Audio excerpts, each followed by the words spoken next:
ಗೃಹಲಕ್ಷ್ಮಿ ಯೋಜನೆಯ 5,000 ಕೋಟಿ ಹಣ ಬಾಕಿಯ ಬಗ್ಗೆ ವಿಪಕ್ಷಗಳು ಆರೋಪವನ್ನ ಮಾಡ್ತಾನೆ ಇವೆ. ಎಲ್ಲಿ ಹೋಯ್ತು 5,000 ಕೋಟಿ ಹಣ ಅಂತ ಪ್ರಶ್ನೆ ಮಾಡ್ತಾ ಇವೆ. ಶಕ್ತಿ ಯೋಜನೆಯ 4,000 ಕೋಟಿ ಹಣವನ್ನು ಸರ್ಕಾರ ಉಳಿಸ್ಕೊಂಡಿದೆಯಾ? ಸರ್ಕಾರ 4,000 ಕೋಟಿ ಬಾಕಿ ಉಳಿಸ್ಕೊಂಡಿದೆ ಅಂತ ರಾಮಲಿಂಗಾರೆಡ್ಡಿ ಅವರು ಹೇಳಿದ್ದಾರೆ. ಸಾರಿಗೆ ಇಲಾಖೆಗೆ ಬರಬೇಕಾಗಿದ್ದ 4,000 ಕೋಟಿ ಸರ್ಕಾರ ಉಳಿಸಿಕೊಂಡಿದೆ. ಹಣ ಬಿಡುಗಡೆ ತಡವಾಗಿದೆ, ಸಿಎಂ ಸ್ಪಂದಿಸಿದ್ದಾರೆ. ಸಚಿವ ರಾಮಲಿಂಗಾರೆಡ್ಡಿ ಅವರ ಮಾತಿದು. ಬಾಕಿ ಹಣ ಪಡೆಯೋದಕ್ಕೆ ಪ್ರಯತ್ನ ಪಡ್ತಾ ಇದ್ದೀನಿ ಅಂತ ಸಾರಿಗೆ ಸಚಿವ ರಾಮಲಿಂಗಾರೆಡ್ಡಿ ಹೇಳ್ತಾರೆ. ನಮ್ಮ ಸರ್ಕಾರ ಬಂದ ಮೇಲೆ 5,000 ಹೊಸ ಬಸ್ ಖರೀದಿಸಲಾಗಿದೆ. ಬಿಜೆಪಿ ಸರ್ಕಾರ ಇದ್ದಾಗ ಸಾರಿಗೆ ಇಲಾಖೆಯ ಮೇಲೆ ಸಾಲದ ಹೊರೆ ಬಂದಿತ್ತು. ಬಿಜೆಪಿ ಮಾಡಿದ ಸಾಲವನ್ನ ನಾವು ತೀರಿಸಬೇಕಿದೆ ಅಂತ ರಾಮಲಿಂಗಾರೆಡ್ಡಿ ಈ ಸಂದರ್ಭದಲ್ಲಿ ಹೇಳ್ತಿದ್ದಾರೆ.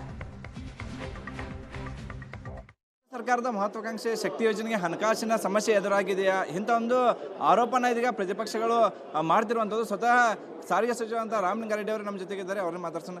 ಸರ್, ಈಗ ಸರ್ಕಾರದ ಮೊದಲ ಗ್ಯಾರಂಟಿ ಅನುಷ್ಠಾನ ಆಗಿದ್ದೆ ಶಕ್ತಿ ಯೋಜನೆ. ಈ ಶಕ್ತಿ ಯೋಜನೆಗೆ ಹಣಕಾಸಿನ ಸಮಸ್ಯೆ ಎದುರಾಗಿದೆ, ಯಾಕಂದರೆ ಪ್ರತಿಪಕ್ಷಗಳು ಇಂಥ ಒಂದು ಆರೋಪ ಮಾಡ್ತಿದ್ದಾರೆ. ಸಾರಿಗೆ ಸಚಿವರಾಗಿ ಏನು ಉತ್ತರ ಕೊಡ್ತಾರೆ? ಈಗ ಶಕ್ತಿ ಕಾರ್ಯಕ್ರಮ ಮಹಿಳೆಯರಿಗೆ ಕೊಟ್ಟಂಥ ಕಾರ್ಯಕ್ರಮ ಬಿ ಜೆ ಪಿ ಪಕ್ಷಕ್ಕೆ ಮಹಿಳೆಯರ ಏಳ್ಗೆ ಆಗಲ್ಲ. ಮಹಿಳಾ ವಿರೋಧಿಗಳವರು ಬಿ ಜೆ ಪಿ ಪಕ್ಷ. ಗೃಹಲಕ್ಷ್ಮಿನೂ ಅಷ್ಟೇ, ಮಹಿಳೆಯರಿಗೆ ದುಡ್ಸಿರುತ್ತಲ್ಲ ಅದು ಇವ್ರಿಗೆ ಆಗಲ್ಲ. ಇವರು ಮಹಿಳೆಯರ ವಿರೋಧಿ, ದೀನದಲಿತರ ವಿರೋಧಿ, ಮೈನಾರಿಟೀಸ್ ವಿರೋಧಿ, ರೈತರ ವಿರೋಧಿ, ಕಾರ್ಮಿಕರ ವಿರೋಧಿ ಜನ ಇವರು. ಆಮೇಲೆ ನಮ್ಮದು 4,000 ಕೋಟಿ ಬಾಕಿ ಇದೆ, ಇಲ್ಲ ಅಂತೇನು ಹೇಳೋಕ್ಕಾಗಲ್ಲ. ನಾನೇ ಅಸೆಂಬ್ಲಿಲಿ ಉತ್ತರ ಕೊಟ್ಟಿದ್ದೀನಿ. ಒಟ್ಟು 11,748 ಕೋಟಿ 2 ವರ್ಷದಲ್ಲಿ ಬಿಡುಗಡೆ ಆಗಿದೆ. ಆದರೆ ಬಿ ಜೆ ಪಿಯವ್ರಿಗೆ ಒಂದು ಪ್ರಶ್ನೆ ಕೇಳ್ತೀನಿ ನಿಮ್ಮ ಮುಖಾಂತರ. ನಮಗೆ ನೀವು ಅಧಿಕಾರ ಬಿಟ್ಟಾಗ 4,000 ಕೋಟಿ ಯಾಕಪ್ಪ ಸಾಲ ಬಿಟ್ಟೋದ್ರೆ? ಆಮೇಲೆ 38 ತಿಂಗಳು ನಮ್ಮ ನೌಕರರು ಸ್ಟ್ರೈಕ್ ಇದು ಬೇಡಿಕೆ ಇದೆಯಲ್ಲ, ಅದು ಅವ್ರ ಅವಧಿದೆ, ಯಾಕೆ ಕೊಟ್ಟೋಗಲಿಲ್ಲ ನೀವು? ಆಮೇಲೆ ನಿಮ್ಮ ಅವಧಿನಲ್ಲಿ ಒಂದು ಬಸ್ಸು ತೊಗೊಳ್ಳಿಲ್ವಲ್ಲ. ನಮ್ಮ ಅವಧಿನಲ್ಲಿ 5,800 ಬಸ್ ತೊಗೊಂಡ್ವಿ, 2,400 ಕೋಟಿ ಆಯಿತು. ನೀವು ಯಾಕೆ ತೊಗೊಳ್ಳಿಲ್ಲ ಒಂದು ಬಸ್ಸು? ನಿಮ್ಮ ಅವಧಿನಲ್ಲಿ ಒಂದು ರಿಕ್ರೂಟ್ಮೆಂಟ್ ಮಾಡಲಿಲ್ಲ. ನಾವು 10,000 ಜನ ರಿಕ್ರೂಟ್ಮೆಂಟ್ ಮಾಡಿದ್ದೀವಿ. ಆಮೇಲೆ ನಮಗೆ ಈ ವರ್ಷ 2,000 ಕೋಟಿಗೆ 2,000 ಬಸ್ಸಿಗೆ ನಮ್ಮ ಮುಖ್ಯಮಂತ್ರಿಗಳು ಹಣ ಕೊಟ್ಟಿದ್ದಾರೆ. ನಿಮ್ಮ ಪೀರಿಯಡಲ್ಲಿ ಯಾಕೆ ತೊಗೊಳ್ಳಿಲ್ಲ ನೀವು ಇದೆಲ್ಲ ಅಲ್ವಾ? ಇದು ಬಿ ಜೆ ಪಿಯವ್ರ ಬಂಡವಾಳ. ಆಮೇಲೆ ಈ ಬಿ ಜೆ ಪಿಯವ್ರದ್ದು ಕತೆ ಹೇಗೆ ಅಂದರೆ, ನಮ್ಗೆ ಅಧಿಕಾರ ಬಿಟ್ಟುಕೊಟ್ಟಾಗ ನಮ್ಮ ರಾಜ್ಯ ಸರ್ಕಾರದಲ್ಲಿ 800 ಕೋಟಿ ಬಿಲ್luಗಳು ಬಾಕಿ ಇತ್ತು. ಎಷ್ಟು? 800 ಕೋಟಿ ಬಿಲ್luಗಳು ಬಾಕಿ ಇಟ್ಟೋಗಿದ್ರು ಇವರು. ಆಮೇಲೆ 4 ಲಕ್ಷ ಕೋಟಿ ಬಡ್ಜೆಟೇ ಇರಲಿಲ್ಲ, ಸುಮ್ಮನೆ ಕ್ಯಾಬಿನೆಟಲ್ಲಿ ಅಪ್ರೂವ್ ಮಾಡಿಬಿಟ್ಟು ಹೋಗ್ಬಿಟ್ರು. ಎಲ್ಲ ಅವ್ರು ಮಾಡಿರ್ತಕ್ಕಂಥ ಸಾಲಗಳನ್ನು ಸಿದ್ದರಾಮಯ್ಯವರು ತೀರಿಸ್ತಾ ಇದ್ದಾರೆ.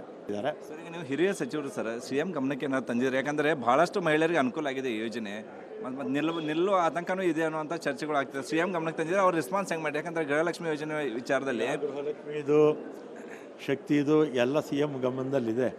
ನಾವು ಈ ಕಾರ್ಯಕ್ರಮ ಈ ನಮ್ಮ ಅವಧಿವರೆಗೂ ನಿಲ್ಲಿಸಲ್ಲ. ಮುಂದಕ್ಕೂ ಕೂಡ ನಮ್ಮದೇ ಸರ್ಕಾರ ಬರುತ್ತೆ. ಬಿ ಜೆ ಪಿಯವರು ವಿಪಕ್ಷದಲ್ಲೇ ಇರ್ತಾರೆ.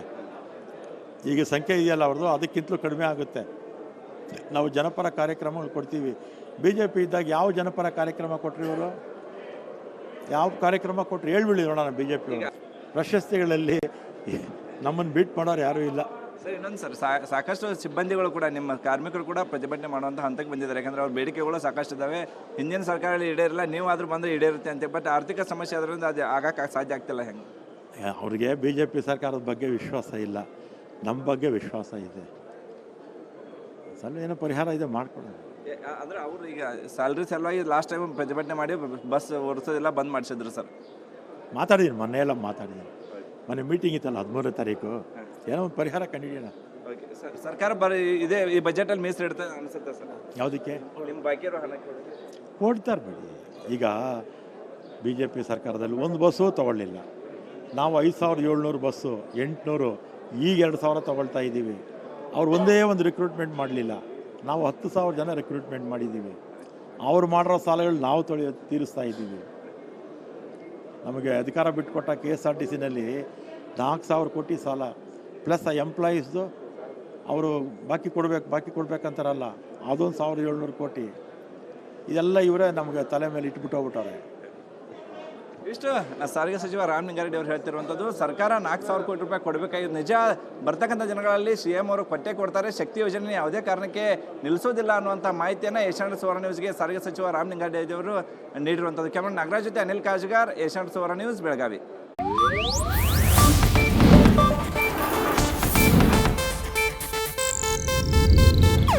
ಇದು ಏಷ್ಯಾನೆಟ್ ನ್ಯೂಸ್ ನೆಟ್ವರ್ಕ್ ಪ್ರಸ್ತುತಿ.